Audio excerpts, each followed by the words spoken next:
Are you an alien? Are you hiding in our government, amongst our people? Are you somewhere that we don't know? Are you something we don't know? If so, you might be a gray.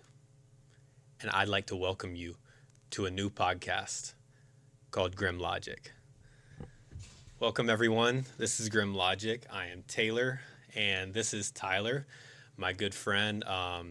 Today, we're actually launching our first episode of Grim Logic. This is basically a podcast where we're going to hop into all things realistic in the horror world. This could be either real life true crime-esque stories, war stories where horrific things happen. We want to cover them in a nuanced light.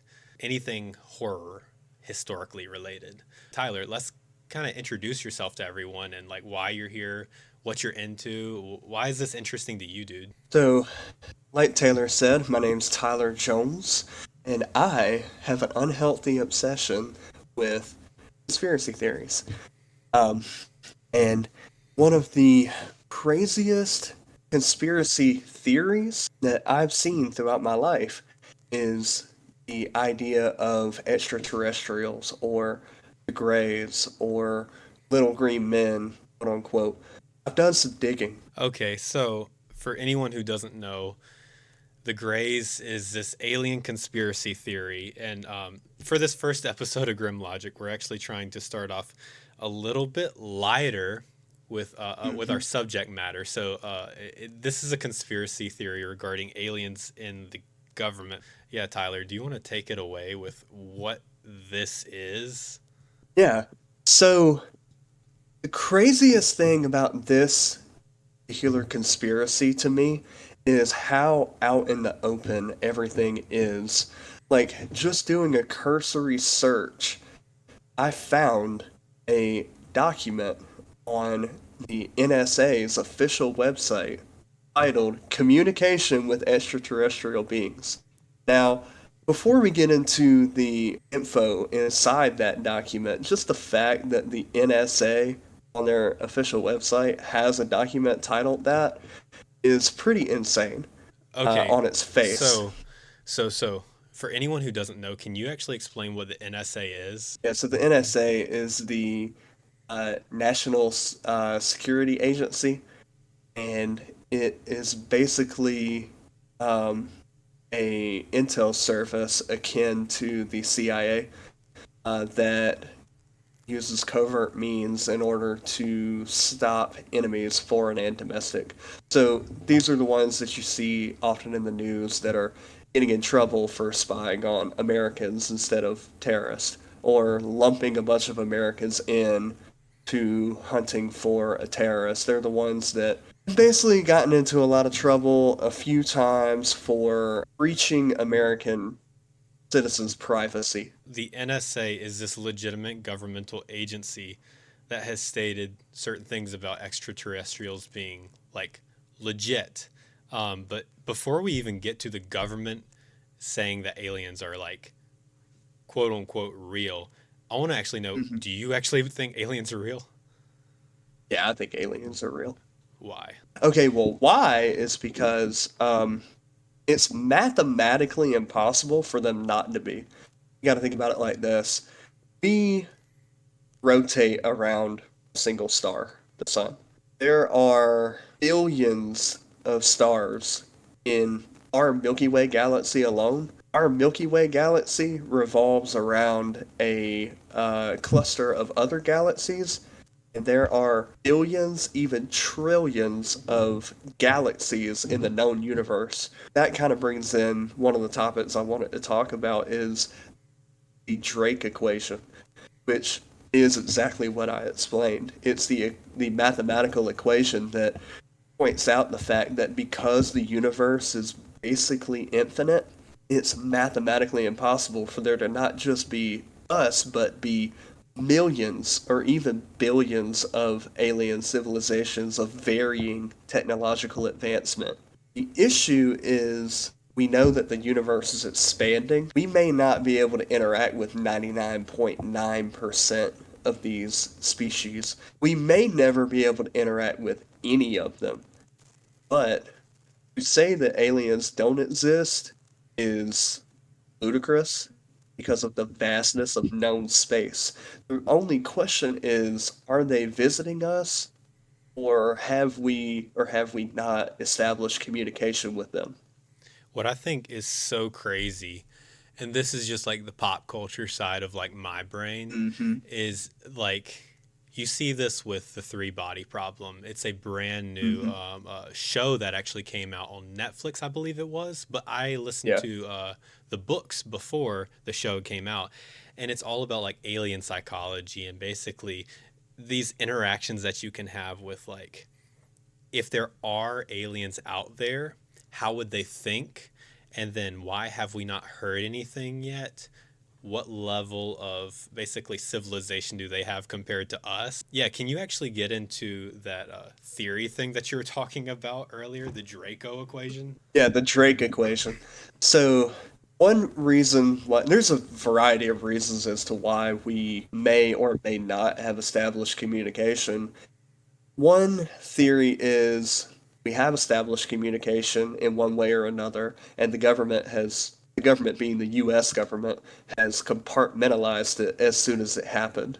So, for example, NASA, government institution, let's say at any point NASA picks up something that has to be intelligent, it can't be from nature. The government could have swooped in, told those scientists, hey, whatever you heard, don't worry about it, and gone and done their own thing. It doesn't mean that there's lizard people running the world. It doesn't mean that the government is even communicating with them back and forth. What it means is they may or may not have picked up something and said the public's not ready for this yet and shut it down, which, to be honest, I don't think we are ready for it. I mean, saw how we've reacted in COVID. Everybody got extremely divided. Everybody kind of turned on one another. And it's just what people do when your basic necessities aren't guaranteed. And one of the big fears that the US government has is, and rightly so, is what happens when people realize that there's a more powerful force out there that we can do nothing about? Because then you have no authority anymore. You have no. As soon as an alien civilization parts itself in your star system, you're not in control anymore because the technology it takes to get here from somewhere else and do it successfully and in a timely manner put them so far ahead of us that nothing that we have, no conventional means would be able to do anything about it. We would lose our ability to project our power as a species, whether they were benevolent or not. And we haven't So, even like gotten to what the grays are yet, but I hope everyone this is kind of setting up for you just like the yeah. plausibility that actual like extraterrestrial life, there's a possibility that Hmm.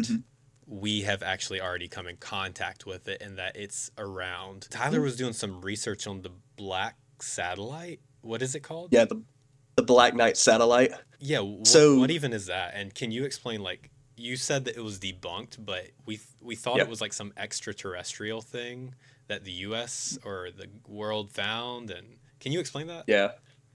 Yeah, so the Black Knight satellite, it's not a secret. You can go to NASA's website and look at it if you want. It's basically a very ominous looking piece of space junk that orbits Earth in the lower orbit. Um, and I believe what NASA said was it was a piece of space debris from a unused part of a spacecraft. So they'll detach in multiple areas and whatnot. And the reason why it looks like something ominous is just because of the angle of the photo and the kind of setting and lighting in the background and all that. But there are conspiracy theorists who believe that it's something more, but it's nothing. Yeah, so it's debunked.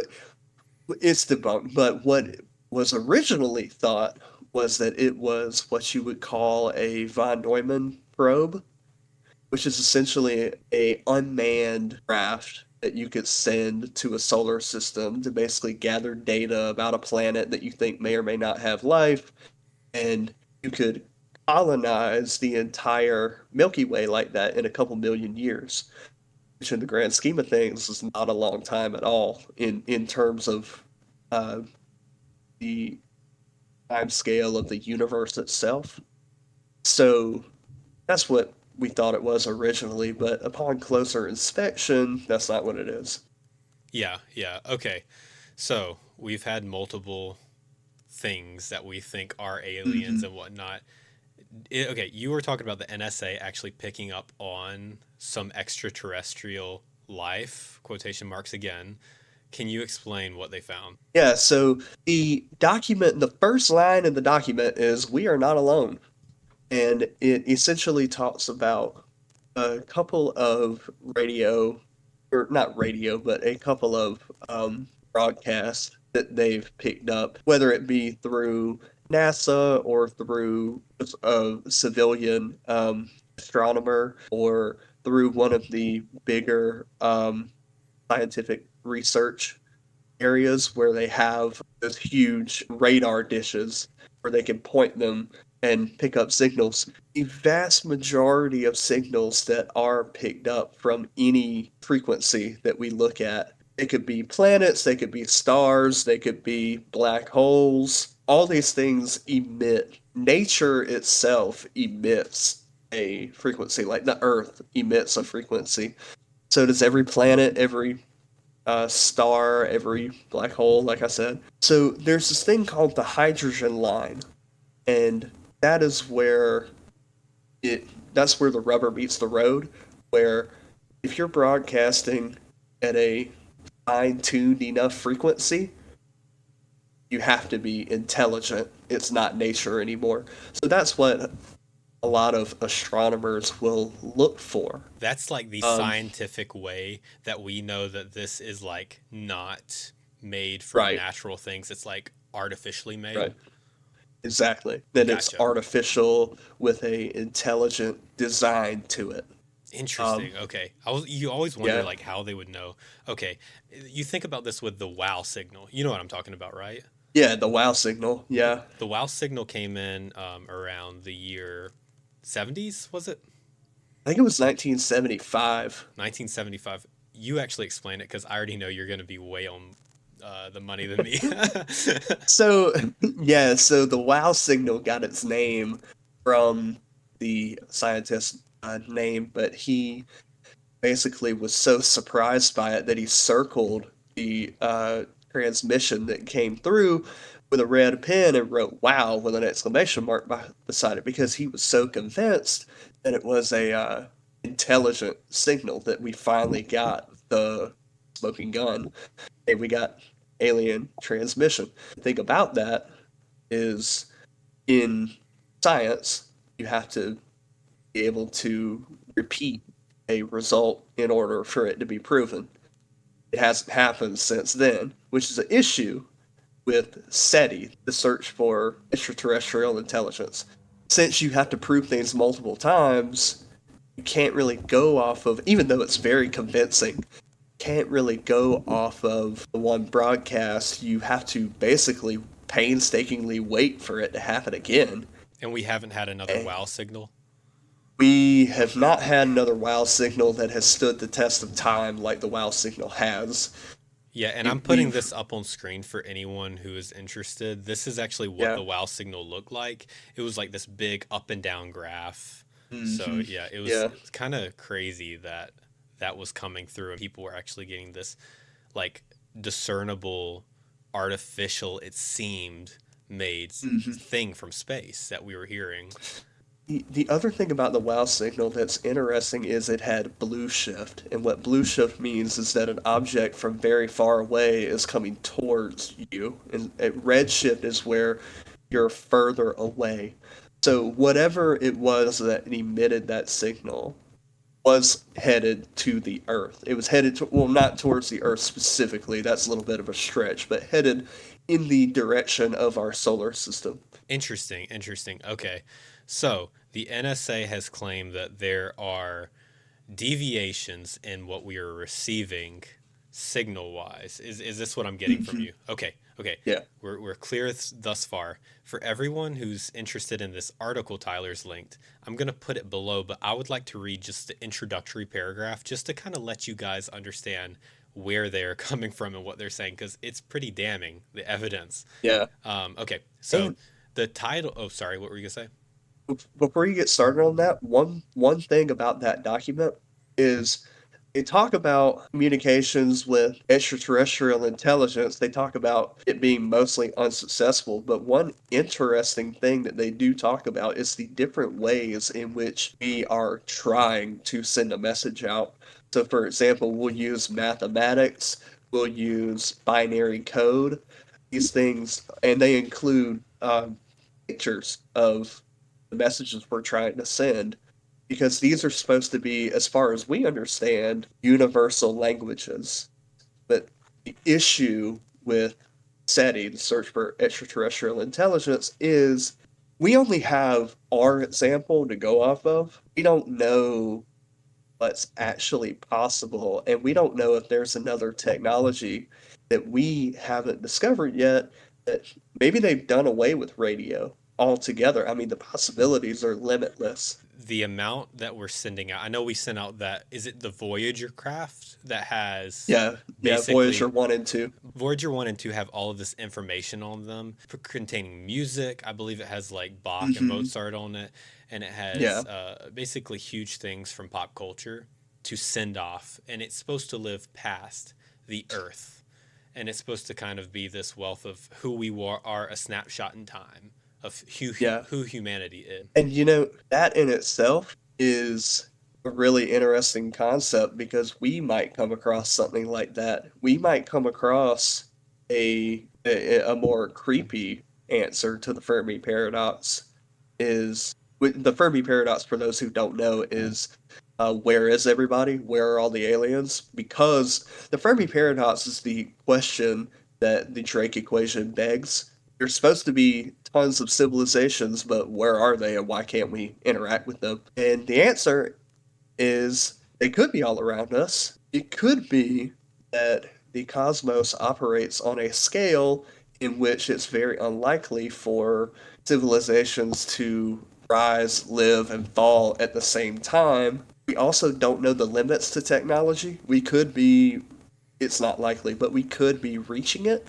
We could be very far off from it. We do know that we are limited by the speed of light.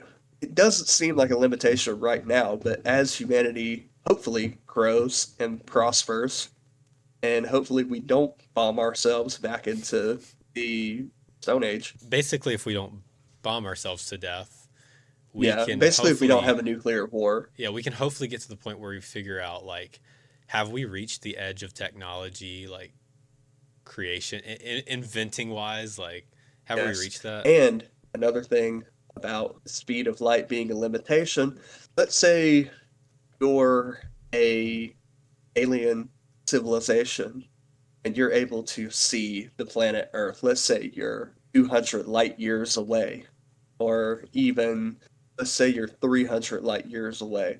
You would see a different snapshot of the planet because the light from our planet from the present day has not traveled to where you are yet for you to see us. It's almost like time travel. So if you're 300 light years away, you would look at Earth as it was 300 light years or 300 years ago. That's why if the sun burnt out tomorrow, we wouldn't know it for 8 minutes because it takes 8 minutes for these light particles to reach us and for us to register that it's here. That's kind of cool because it's almost like a time travel esque kind of Mm-hmm. thing. Yeah, Yeah, yeah. yeah. Okay, jumping back to the NSA document that actually claims Sorry. that there might be a no, no. This is like all such interesting stuff. If you are doing drugs right now, I'm sure this is a very interesting podcast. Oh, I bet. Okay, so here's the NSA document that they actually released. It's titled Communication with Extraterrestrial Intelligence. I'm going to read the first paragraph. We are not alone in the universe. A few years ago, this notion seemed far fetched. Today, the existence of extraterrestrial intelligence is taken for granted by most scientists. Even the staid National Academy of Sciences has gone on record that contact with other civilizations is no longer something beyond the dream, but a natural event in the history of mankind that will perhaps occur in the lifetime of many of us. Sir Bernard Lovell, one of the world's leading radio astronomers, has calculated that even allowing for the margin of error 5,000%, there must be in our galaxy about 100 million stars that have planets of the right chemistry, dimensions, and temperature to support organic evolution. If we consider that our own galaxy, the Milky Way, is but one of at least a billion other galaxies similar to ours in the observable universe, the number of stars that could support some form of life is, to reach for any word, astronomical. As to advanced forms of life, advanced by our own measurable Earth standards, Dr. Frank D. Drake of the National Radio Astronomy Observatory at Green Bank has stated that putting all of our knowledge together, the number of civilizations which could have arisen by now is about 1 billion. The next question is, where is everyone? So, Yeah, this is an actual document that's coming out that's saying there could be a billion other civilizations, but where are they? right. And And a million different things could happen to an emerging civilization, and these are called great filters. So, one great filter could be nuclear war. That's a really obvious one. yeah, That most 90, 95, maybe even more civilizations, they unlock the power of atomic energy and they can't get past their barbaric nature and use it on themselves in a disagreement because as far as we know, at least by our rules on Earth, you have to be an aggressive species in order to ascertain dominance over your planet. Everything has a natural predator here, even us. We just oftentimes forget that because we've been on top of the food chain for so long. But just because we're on top of the food chain doesn't mean there isn't things that won't hunt us if given the opportunity. So our ancestors had to rise above that. That in itself could be a great filter, where then we were much closer to our ape-like cousins, who we share like 98% DNA with. When we were Neanderthals, when we were regressed and still emerging from nature as something distinct from everything else, we could have been hunted to extinction before we even got the chance to go further. The brain is a massive investment for the body. The brain takes up so many nutrients, and when you're only trying to survive, the brain is a huge disadvantage. Usually, it's much more efficient to put evolution elsewhere, like 4 legs or better hearing, better sight, being able to see in the dark like a cat.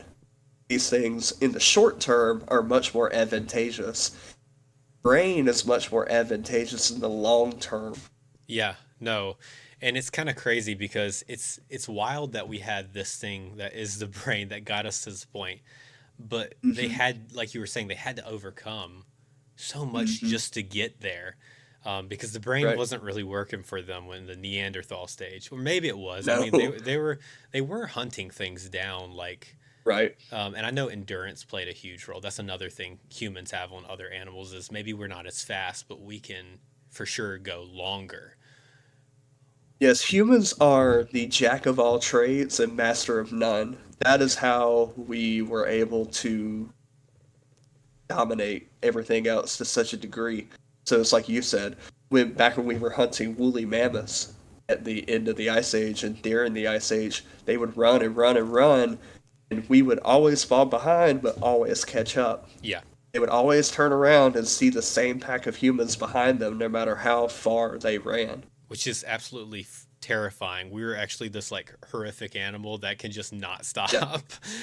yeah, exactly. Even if okay, what's that SCP? Do you know that SCP that basically you can like put it on one side of the globe and it'll just come straight for you no matter what. Yeah, yeah. If you look at a picture of it, Yeah, yes, yes, if yes, you see yes. its face, Yeah. yeah. What was it? I can't, I think it was SCP. It was 93, I think. yeah, dude. Or And so this SCP just doesn't stop hunting you down. It's like this endurance beast that will find you no matter where you are if you look at a picture of yeah. it, which is absolutely terrifying. It's kind of how we were whenever we were these Neanderthals chasing people or chasing Hmm. other animals, trying to hunt them down, and we just do not stop, even if we're slow. Yeah, Freaking yeah, for crazy. real. Okay, so we've set up that there's this actuality that aliens do exist. There could be 1 billion out there civilizations, and Hmm. we've received different types of transmissions that go Right. above the standard deviation of this is just some natural occurrence out in space. Right. So, does this lead us to any conspiracy theories, or like where does this take us? Like where could they be? So there's a couple possibilities in that regard. One regard is that these aren't aliens at all. These things that we're seeing in the skies and in the oceans, for that matter, um, that these aren't aliens visiting us from another solar system, that they're actually from this solar system and co evolved with us. So, two major candidates are Europa and the ocean on Earth. So, the ocean on Earth is 95% unexplored, 90% unexplored. So, we have no idea what's down there. And there are many accounts of U.S. sailors on submarines encountering objects on their radar that are the size of oil rigs, but they're going exorbitant amounts of speeds underwater. I'm talking like the report that I saw said it was going at like 8,000 knots. You got to think for an object the size of an oil rig to be moving that fast under the water, that's we have nothing that can even compare to that. There's also been sightings in the air and in space. In the air, we have there's a couple really solid ones. There's the Go Fast video, and there's the Tic Tac um, object. Now the Tic Tac object, I have put that. I put it. We can put a picture up Oh as yeah, we're talking and about this. does this have a video associated with it? It does have a video There'll be associated to it. viewers will be seeing this beside us right now. Yeah. So essentially, this was where Commander David Fravor, off he was operating in a training flight off the USS Nimitz, I believe it was, and him and his squadron came across this unidentified flying object.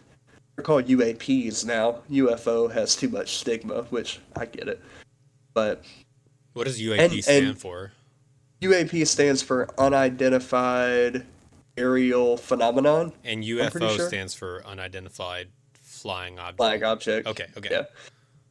Yeah. And real quick on the stigmatization, I'll be the first to admit 99% of UFO sightings or UAP sightings are illegitimate. Yeah. And people see things. A lot of them can be dismissed, but there are a few that cannot be dismissed, and those are the ones that we need to focus on.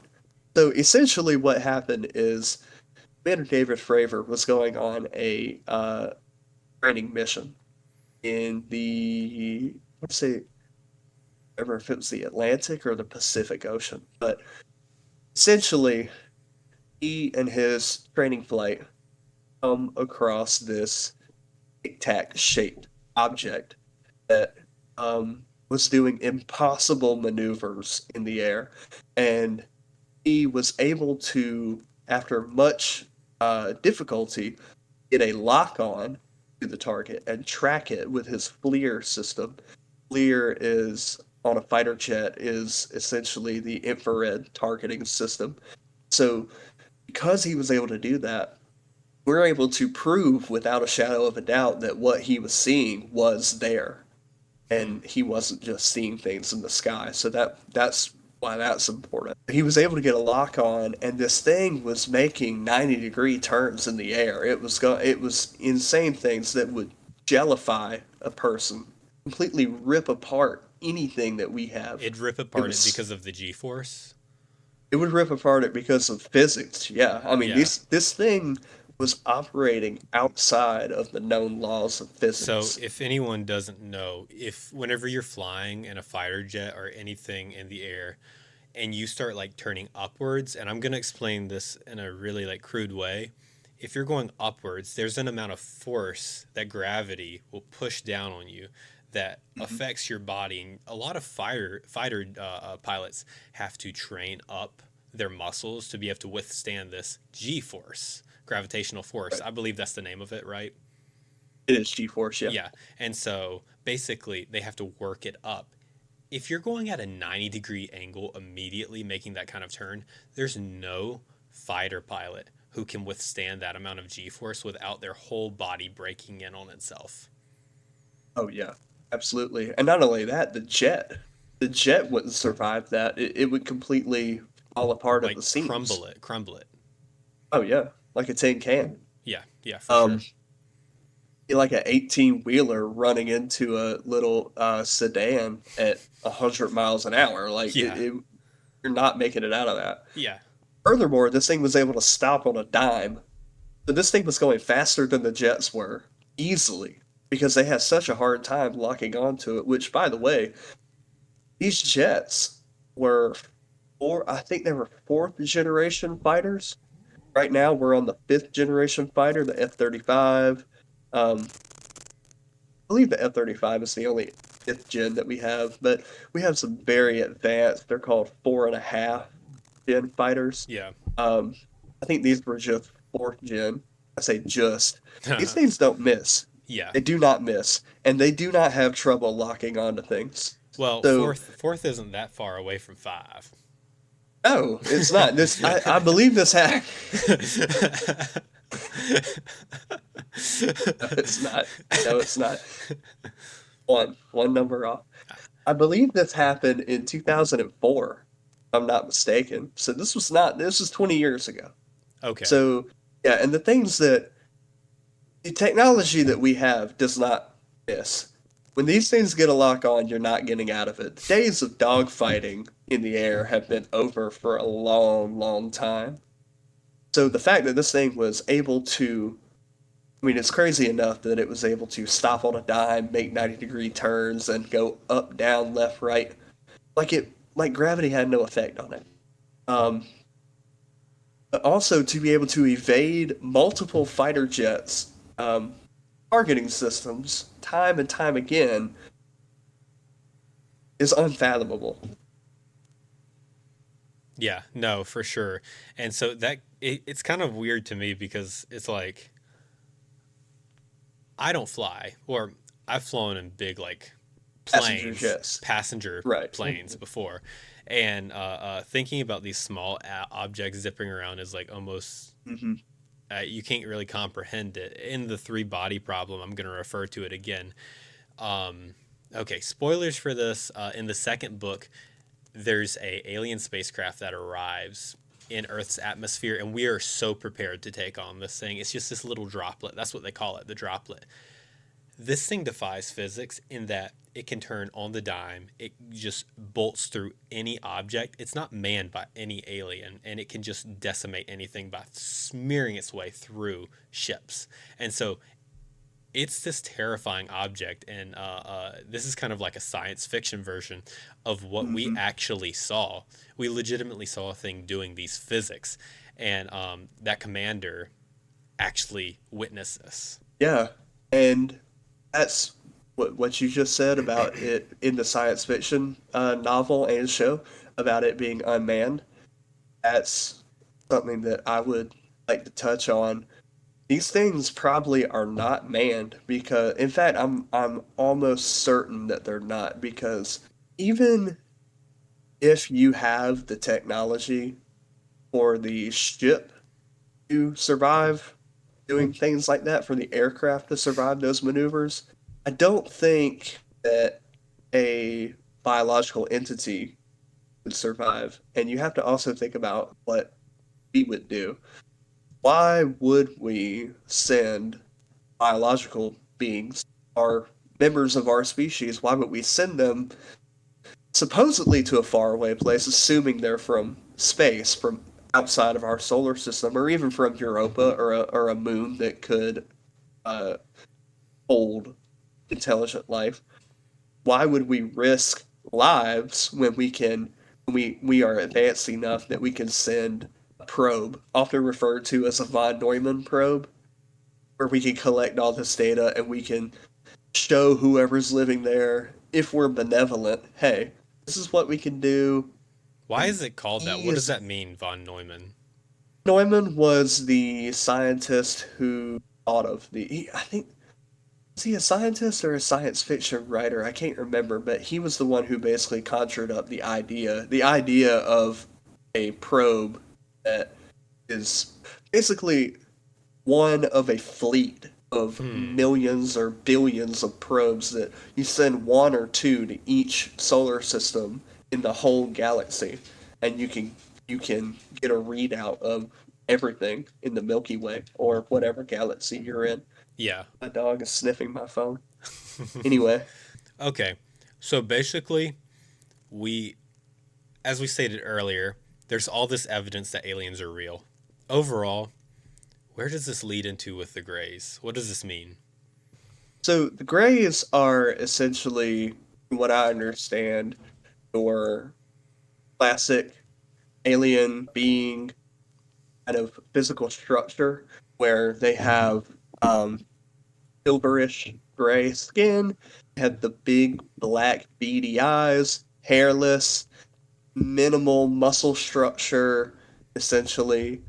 Some would posit the theory that they may be us from the future, just by looking at the trend of how humanity has evolved. We've gotten less hair, we've gotten less muscle structure. We seem to be getting taller, although that kind of varies between generation. But it seems like we're getting taller as the centuries go on. That's essentially the Greys. Yeah. Okay. So the Greys are these like beings, and don't we think that they've like, from what I understood about the Greys, like just hearing about them and whatnot, people always say like they infiltrate government. Is that like a thing? Yeah, it's a conspiracy theory kind of akin to the lizard people, quote unquote, where the U.S. government, in some way, shape, or form, has cut a deal with this alien species in order to preserve their power or in order to prevent our world from being destroyed. Um, this, that, and the other. Yeah.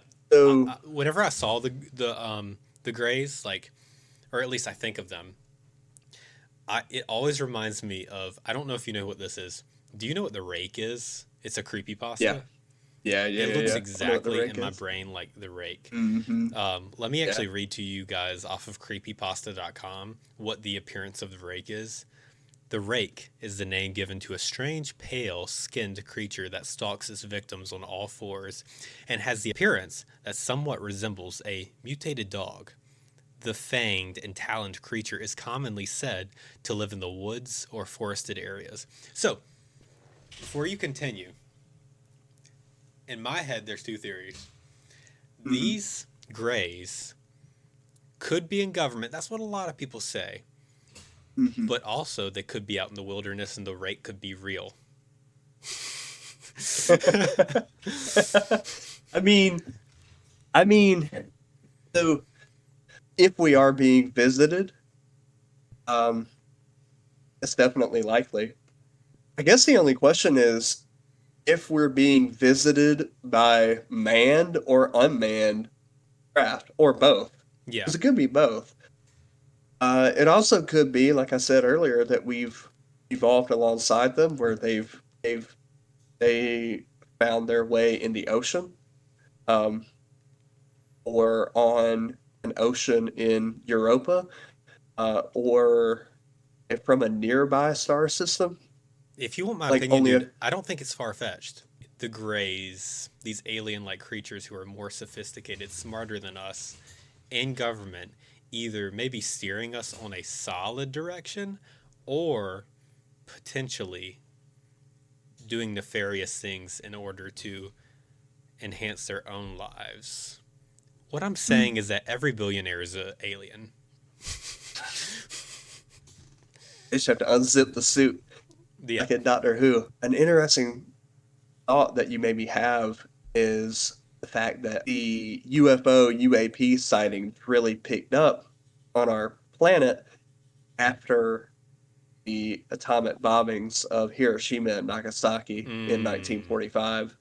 That's when many people started sighting things. They started sighting things in the sky and the ocean simultaneously.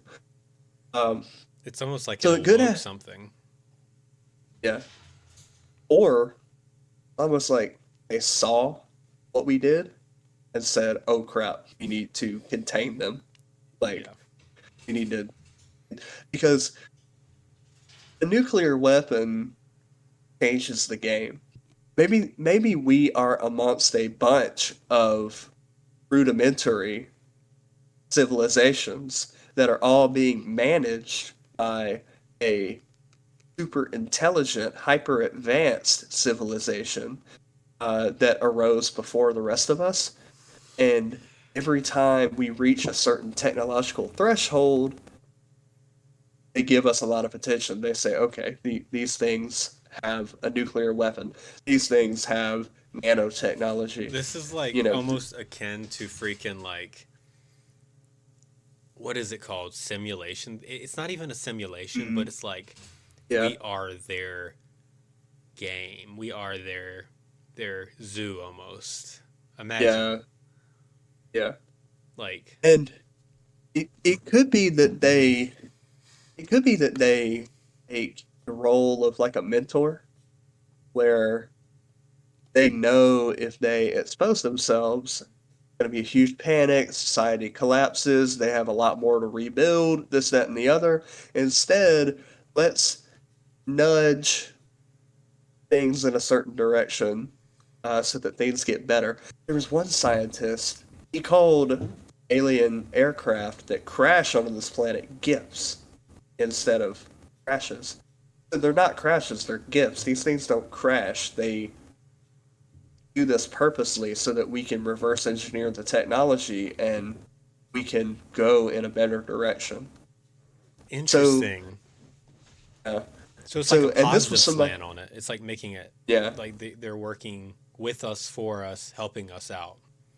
yeah, that could be the case. Now, there are, the U.S. government has admitted to this. Congress has stated that there are crash retrieval programs where um, units will, I don't know if they're necessarily military or not, but they are covert units that will go out, and when they know that one of these things has crashed, they will crash, they will go take it to a black site and begin Hmm. working on it. And all this stuff is highly compartmentalized. Bob Lazar has the best take on it. He has the best story on it. Ooh, are you a Bob Lazar head? Nice. He was one of the scientists that, for those who don't know, he was one of the scientists that claims to have worked on some of these craft during his career. Um, and he, in particular, I believe, worked at Area 51. He did. But a lot of these guys nowadays, they say that Area 51 is like a museum. Yeah. There's other flat sites that are far more sophisticated than Area 51. Area 51 is basically like the, okay, you know about it, blah, blah, blah. We're going to keep some rudimentary stuff here. Yeah. The real stuff is hidden elsewhere now. They've moved it. what he was working on was reverse engineering a craft similar to the Tic Tac, that was able to defy the laws of physics without a propulsion system. Years and years later, you see the Tic Tac. It could be that, could be more so than not, that the things we're seeing are ours, that we've reverse engineered, that we've crudely put together. In fact, I believe he even stated that the way you can tell if it's alien or not is if it has seams in it. If it has seams, then we made it. If Huh. it's looks like one object, that's theirs. We didn't make it. It's That almost was a like gift. I'm gonna take it back to the three body problem.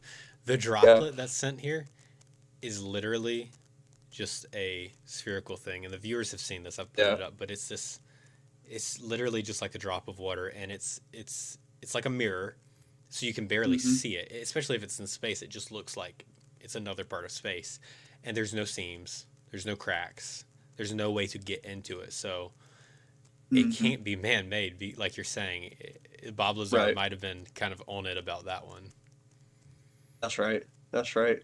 You know, the crazy thing about him is he's been on podcast after podcast. He's since gone public with his story for many years now. All this happened with him decades and decades ago. His story has never changed. Yeah, He's always been concise with details, and that's how you really know that someone's telling the truth, in my opinion, is when the story doesn't change over time.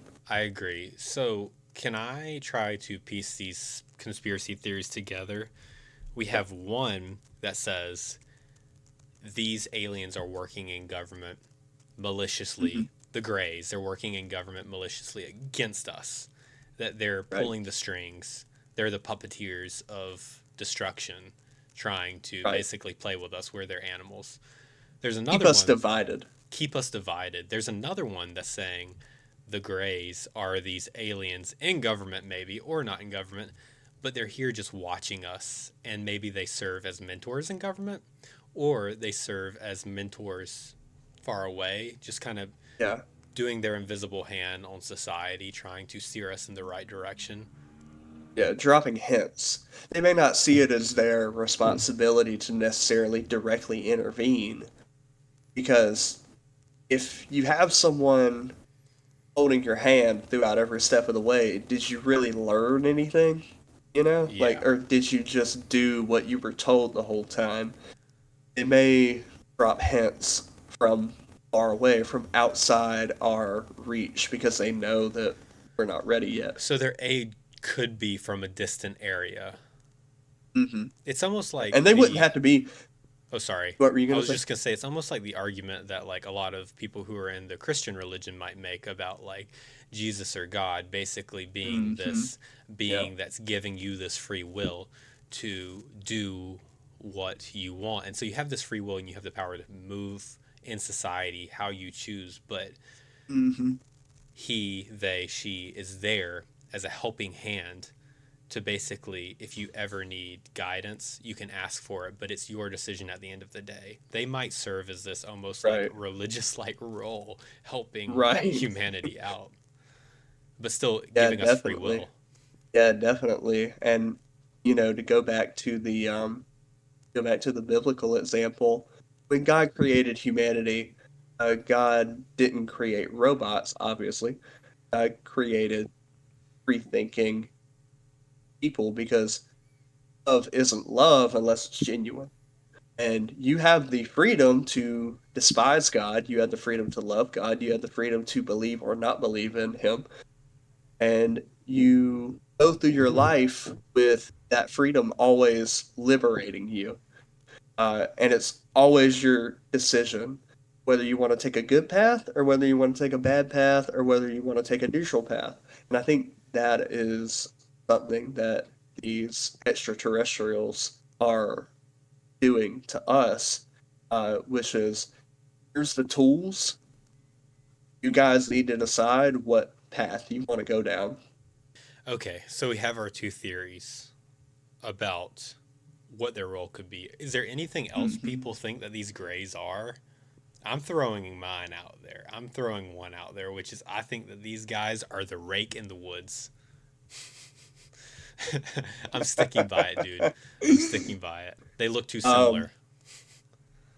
I mean, every depiction that we have, we everything that we do is human biased. Like for example, the Greys, they have a humanoid shape.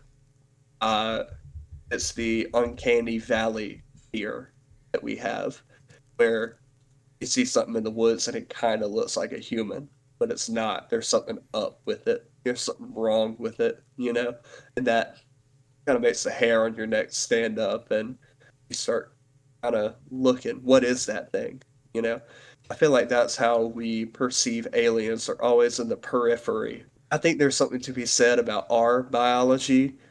Like for example, in order to create anything, there's rules that nature has to follow. I mean, in order to create something, you have to have an opposable thumb. I don't think it necessarily matters how many fingers you have per se, but you do have to have the mechanism that allows you to grip. Humans are especially good at that, as is self-evident. That was a huge boon to us in evolution. But you could be an intelligent civilization. You could be an intelligent species and be handicapped by the fact that you don't have a thumb. Take octopi or dolphins. Yeah, no, for sure. I mean, they're both very smart creatures. Can I actually read to you off of Wikipedia what they say the Yeah, gray actually looks like? The yeah, grays. Here, this is directly off of the critically acclaimed Wikipedia. Grays are yeah. typically depicted as gray skinned humanoid beings that possess reduced forms or completely lack external human body parts such as noses, ears, or sex organs. Their bodies are usually depicted as being elongated, having a small chest, and lacking muscular definition and a visible skeletal structure. Their legs are depicted as being shorter and jointed differently than humans, and their limbs are proportionally different than humans. Greys are depicted as usually having large heads in proportion to their bodies, with no hair on the body, and no noticeable outer ears or noses. In drawing, greys are almost shown to have very large, opaque black eyes.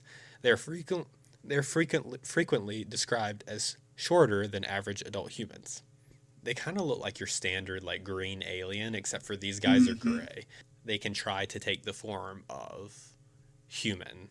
At least that's how they would have get into government if they wanted to. Hmm. I actually really, and I've been joking for a while that I think they're the rake and that they're out in the woods and whatnot. Yeah. But let me look this up. But usually the places that see the most alien or unidentified aircraft sighting is nuclear sites, like nuclear launch sites, bases with nuclear weapons. There's been instances of craft coming to military bases and shutting everything down and then leaving. Kind of, we would call that a show of force, where in the American military, you would take a fighter jet, F-35, F-22, whatever, and you would fly it very low Mm, over a battle space or a yeah, hostile area. yeah. You wouldn't drop any weapons. You would fly low and loud to show everyone there that we could do something if we wanted to, but we're not going to, so calm down. And that's why I think that the Fresno nightcrawlers are examples of the gray in the wild. Tell me about the Fresno You Nightcrawlers. don't know about the Fresno nightcrawlers? Oh, I don't know about the Fresno Nightcrawlers, but Okay, I want to know. this is awesome. Okay, so I'm getting Okay. this off of the cryptid wiki, which if you don't know what a cryptid is, it's basically like this creature that exists in the wild, like the Mothman, any of these like beings that have sightings in real life, but there's not much Right. evidence to prove that they're real. Maybe like some Right. video or photo evidence. So let me explain what the Fresno Nightcrawler is. It's also known as the Fresno Alien. This is a cryptid that has two appearances so far, one in Fresno, California, and the other in Yosemite National Park. These are both in California. Both sightings are only seen with video footage. A man in Poland has also claimed to have seen the creature. And there have also been sightings in Montana as of April 25th, 2020. But basically, there are these little creatures that you see pitter pattering around. And there's video evidence of this in Fresno. Mm. And they call them these night crawlers. And they appear to be very small, about 1.5 meters. And the feet of the creatures can be clearly seen that has webbing connected from the knees to the upper body. So they don't really match the Gray's description, but at the same time, if we're picking and we're trying to figure out Mm-hmm. where are these guys coming from, I'm going to use this as evidence to say that the Greys are living amongst society, but in the woods, acting as cryptids, and I maybe gotcha. being a neutral force, studying and watching us from the woods. Yeah, and I think that's what we would do. I think They're that almost, in yeah, fact, studying. yeah, and you see us doing this in. I mean, there's a field of science for every species on this planet. Everything from an ant to a armadillo to a shark to a random fish, whatever. The amoeba in the water. I mean, you could literally find an entire scientific field for any living thing or non-living, by the way, that you want to. So it wouldn't be that big of a surprise to me at all if we were being studied. Yeah, and I think that'd be like a very plausible thing, especially if aliens have made it to our planet in particular, is that Hmm. why would they? I mean, they could come and pull the strings of society, but like also, if you're running an experiment, and we know that the scientific method is like one of the most surefire ways to gather evidence and understand something, whether that be a Right. psychological concept or a physical like phenomenon, we know that the scientific method works. What if they use a similar method and so they don't intervene because that's basically counterintuitive to using the scientific method? So they stay away and they let us operate as we normally would. Maybe they live in the woods away from us, live in Hmm. desolate locations where nothing else exists. And The then we ocean. have the ocean, like you've said before, and then we basically have these few sightings, maybe the Fresno night crawlers, where Hmm. these are these beings and they've just been caught. Or like the Tic Tac on Commander David Fravor's clear system. It's just That a could. I surveillance mean, craft, maybe. right, exactly. We recently had the first known interstellar object pass us by through our solar system. So, this was an object that was not in our solar system and came through and then left again. It was called Oumuamua.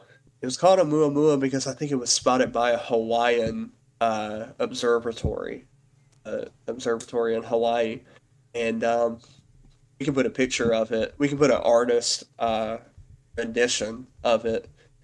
We did not get It a just photo of it, but there is a NASA depiction of what this thing was. okay, yeah. So essentially, looking at it, it's a very very odd shape. Things that occur naturally do not occur in this shape It almost looks like ever. a log of poop. Exactly. Looks like a log of poop, a really thick toothpick. Um, it looks like visually it looks artificial and not It natural. doesn't look real. They were trying to say that it's an asteroid slash comet, but that gets ruled out whenever, well, the comet part gets ruled out because it didn't have a tail. As far as I know, it didn't have a tail. The asteroid part gets ruled out because, I mean, more likely than not, that thing, not an asteroid. There's no asteroid. I don't think there's an asteroid in our solar system that we know about that looks like that. That doesn't mean it's not.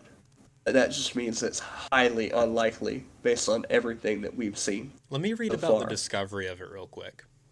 Okay. The first known interstellar object to visit our solar system in 2017, Oumuamua, was discovered by the University of Hawaii, their telescope, and it was funded by NASA. This tracks asteroids and comets in Earth's neighborhood. While it was originally classified as a comet, observation reveals no signs of cometary activity after it slingshotted past the sun in 2017 at a blistering speed of 196,000 miles per hour. This is 87.3 kilometers per second for anyone who thinks in kilometers. It was briefly classified as an asteroid until new measurements found it was accelerating slightly, a sign that it behaves more like a comet. So this thing kind of confused people at first, and they were jumping back and forth between classifications. Right, right. And the unfortunate thing is we didn't see it until it had already passed us. Yes. It was definitely weird. Some posit that it's an alien civilization's junk. Some posit that it's another one of these gifts that we just missed out on. Hmm.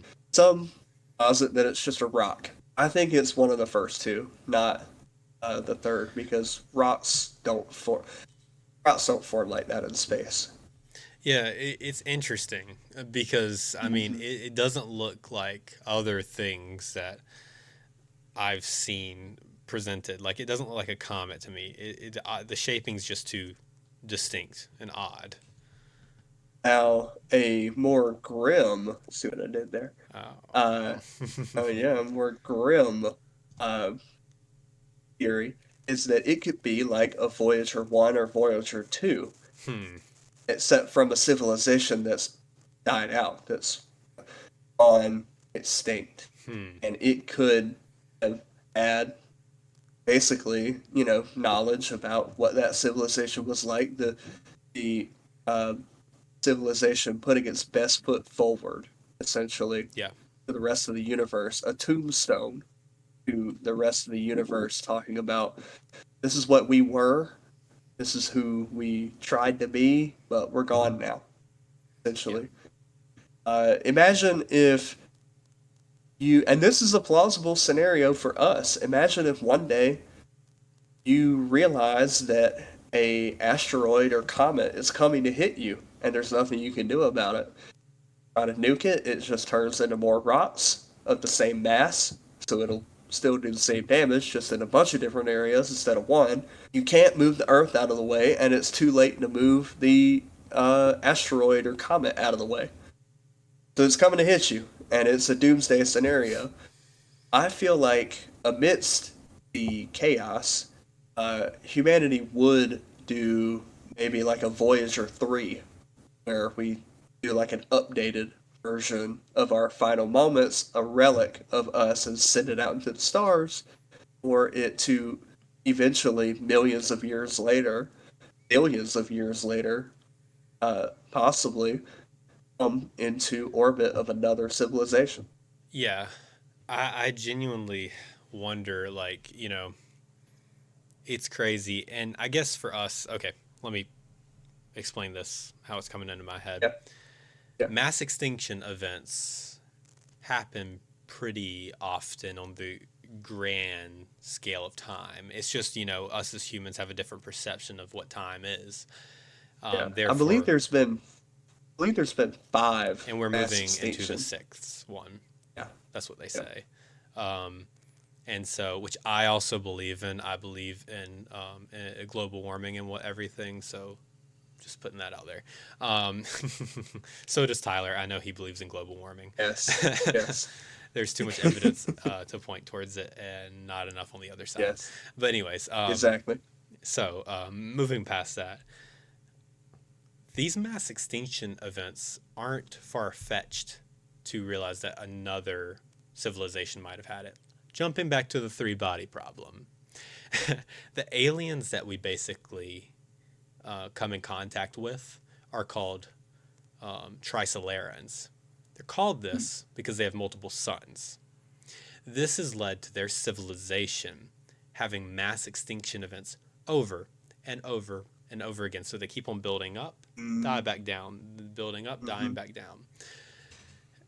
Because of these multiple suns, they had to adapt in different ways, such as learning how to dehydrate their bodies. So it teaches you different evolutionary methods. This is why the Mm-hmm. Greys might look different than basically how they how we look. It's Right. because of evolution. which I also believe in. With that, whatever situation you're put in as a species, you have to learn to adapt in specific ways. Therefore, the Trisolarans got to this point where they were super sophisticated and they were well beyond what humans were, but they lived in a very different way than humans lived. They lived in pods all over the earth and couldn't go outside because the sun was too freaking hot. Hmm. This might kind of show us just how little we can understand about an alien civilization because they were not under the same pressures we are as a Right. civilization. So Yeah. we're postulating all these different theories here and whatnot, but we could never even begin to guess because we don't know the conditions, the extinction events that they were living through in order to get to where they're at now. If you look at previous mass extinctions, one in particular being the extinction involving oxygen, when oxygen went from a minuscule part of the atmosphere to, I think we're 23% or 25% oxygen. It's something in the low to mid 20s. Still mostly nitrogen, but there used to be a large, large percentage of CO2 in the atmosphere. Um, Billions of years ago, even billions of years ago, there used to be large CO2 deposit in our atmosphere. Well, as life began to emerge, it started, as plants do, devouring the CO2 and spitting out oxygen. Well, that was all well and good until the oxygen got to a point where all of the living things on the planet began to die out. And I think it was like 90% range, It's you like know? I just actually made a TikTok about it. Go subscribe to Fear Talk Radio on TikTok. Basically, this TikTok was talking about A Color Out of Space, and it's this H.P. Lovecraft story that talks about this alien thing coming down to Earth, and it basically is an alien, but it doesn't have a physical form. It's literally a color, a light, and it's presented as this magenta esque color. But that's not actually what it looks like. That's just what the movie or the book uses to describe the color. And what it does is it's a literal being, and it manipulates these things by like turning them into monsters and whatnot. But you can't describe it. That's what's so terrifying about it is it's indescribable and it's an alien. So, Hmm. like, who's to say that these aliens, the grays, aren't even these little plump gray things, but they're like a color. They're an infrared thing that it's beyond our spectrum of visibility. Try showing a two-dimensional being a three-dimensional world. Mm. It's like so. Neil deGrasse Tyson has used this analogy before. I'll paraphrase what he said. Um, have a two-dimensional stick figure on a piece of paper and you draw a box around it. Well, the two-dimensional stick figure thinks it's trapped in a jail cell forever. But us in the three-dimensional world, we would say, just step out of it, step forward, step back, and you'll be fine.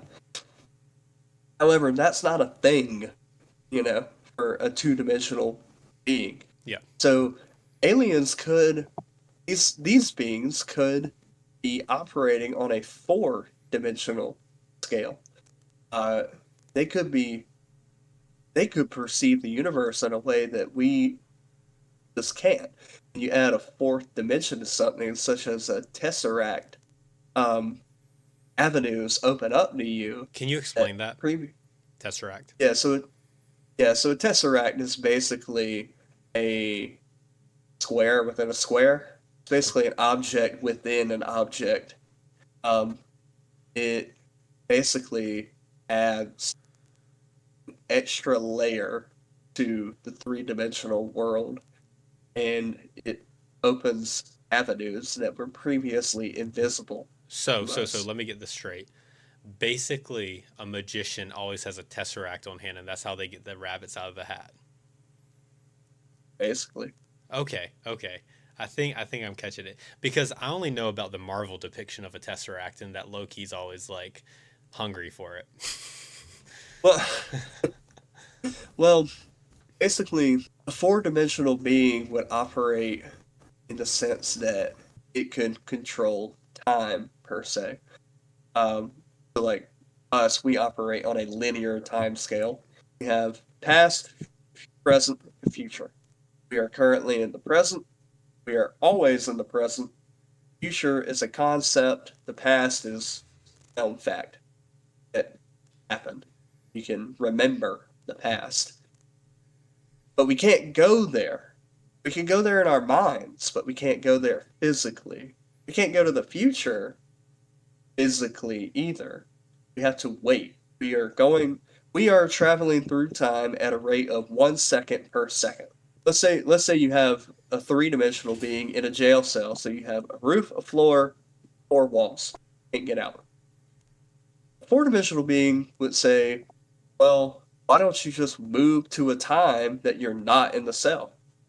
Why don't you just move back to a time before you got put in that cell or after you got put in that cell?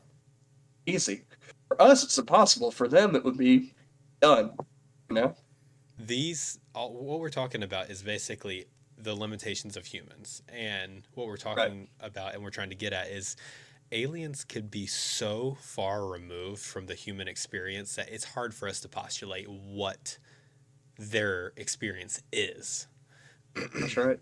So, And biologically, they could be similar to us, but they could have evolved such a head start on us that they, for all intents and purposes, are gods mm, because of their technological mm, level. yeah, interesting. Interesting. I want to pull this all together. Mhm. So, with all the information that we have that aliens themselves could be so far removed from human, so different from us that they're indescribable. I want Tyler to give his input. What do you think the grays are? Do you think they're real? And I want you to speak from the heart. Do you think they're real? Yeah. Do you think they're around? Do you think they're actually living on Earth? If not, explain. If so, explain where they are, what they are, how they're operating. So I would say that I am a believer in extraterrestrial life. I think it could be a number of different things. I think it could be that they're from a nearby star system, or I think they could be from our solar system itself on a moon or an ocean on Earth. If they were from an ocean on Earth, they wouldn't be considered extraterrestrial per se, but they would still be considered another sentient being that come in, we've never known about until they showed themselves to us. So I would say that the Greys. I would say that I believe in the idea that the Greys are a humanoid, uncanny valley type entity that has a mastery over physics and a technological advancement far enough ahead of us that we identify it as magic. An iPhone to a caveman would be magic. We understand how it works. But a caveman, it would be magic. You Yeah. know, it would be a magical device that makes whatever you want come true. Hmm. And I feel like we are the caveman in this scenario. I also would say that I personally don't believe that they're malevolent. I think they are benevolent because let's just say they are from a different star system. It's not logical or efficient to come all the way from another star system to destroy a species. You have all the resources you could ever imagine in space. You don't need to colonize another planet for it. I mean, I'm pretty sure on Venus it rains diamonds. Like, Yeah. it's insane. I've heard that. Like, it's insane. Yeah. You have all the material that you would need in asteroids. Um, so there's that as well. And so you really wouldn't even have to leave your solar system for a very, very long time. And even then, once you reach that point, there's an abundance so vast that it would probably take you till the heat death of the universe or whatever to spend it all. So I don't think they're malevolent. I think they are either indifferent or benevolent, and I'm leaning towards benevolent because if they're indifferent, they don't really care. Why would they even be interacting with us in the first place? I think they are excited at our progress, but also standoffish because they see the horror that we can inflict on one another as a species. For sure. For sure. I definitely think that there's a big horrific element of human experience Hmm. and what humans are. So I can't Yeah. disagree with you there.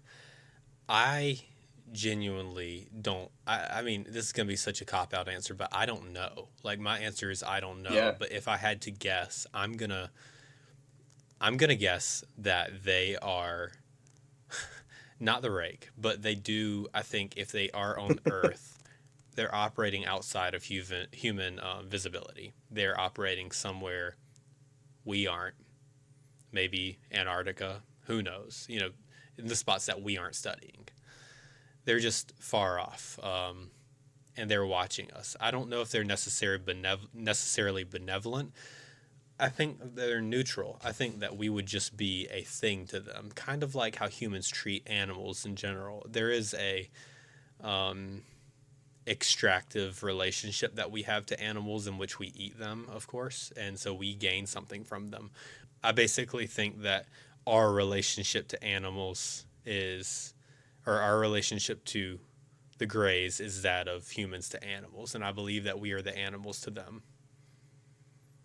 and that we are That's true. simply a study that they would do to us. Hopefully, they don't treat us like how we treat animals because that would be very horrifying. That would be very malevolent. Yes, no, 100% sure, for sure. Cool. So that kind of covers the grays and whatnot. All right, everyone. Thank you so much for tuning into this first episode of Grim Logic. This is a subsidiary podcast within the Fear Talk Radio network, and I'm so freaking excited that Tyler has jumped on board in this whole exploration of podcasting that we have. We're exploring everything horror related, and I hope that this podcast kind of gives you some foresight into what the grays are and basically what the interaction of humans and aliens might actually be. With that being said, Tyler, you have anything to send the people off with? Thank you for having me, Taylor. Love you, bro. Love you too, man, and we will see you on the next time.